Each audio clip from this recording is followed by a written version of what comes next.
آج میں ایک دعویٰ کرنے جا رہا ہوں کہ جس طرح سے اداروں کی جانب سے کھلے دودھ کے خلاف یک طرفہ کارروائیاں جاری ہیں، اگر یہ سلسلہ جاری رہا تو جس طرح سے دیسی گھی کو عوام کی پہنچ سے اتنا دور کر دیا گیا ہے کہ ایک اچھا خاصا شخص جو اپر میڈل کلاس سے تعلق رکھتا ہے وہ بھی دیسی گھی کو افورڈ نہیں کر سکتا، اپنی خوراک میں شامل نہیں کر سکتا، مجبوراً انہیں ٹرانس فیٹ سے بھرپور مصنوعی گھی اور ویجیٹیبل آئل کا استعمال کرنا پڑتا ہے، جس سے مختلف بیماریاں جیسا کہ ہارٹ اٹیک اور بلڈ پریشر اور شوگر جیسی بیماریوں کا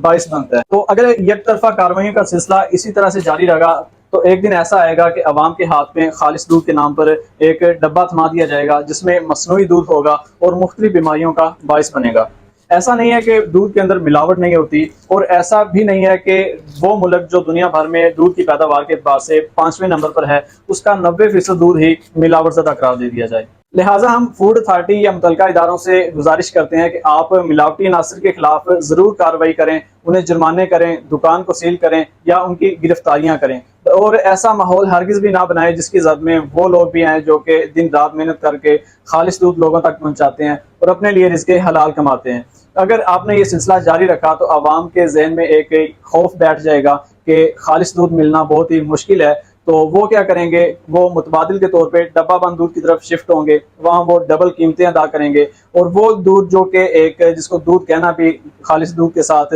زیادتی ہے اور عوام کی صحت کے ساتھ کھیلنے کے مترادف ہے۔ یوں سرے عام دودھ کو گرانے کے بجائے اور یک طرفہ کارروائیاں کر کے خود کو متنازع بنانے کے بجائے حل تو یہ ہے کہ آپ عوام کو ایجوکیٹ کریں، ان کے لیے دودھ کو ٹیسٹ کرنے کی سستی کٹس بنائیں تاکہ وہ گھروں پہ دودھ کو چیک کر سکیں، یا کم از کم اس علاقے میں اس شہر کے اندر ایک ایسی فوڈ ملک ٹیسٹنگ لیب کا قیام کیا جائے جہاں سے وہ خود جا کے دودھ کو چیک کروا سکیں۔ اس سے یہ ہوگا کہ وہ لوگ جو ملاوٹ کرتے ہیں وہ خود بخود ان کی دکانیں بند ہو جائیں گی اور وہ لوگ سامنے آئیں گے جو عوام تک خالص دودھ پہنچا رہے ہیں۔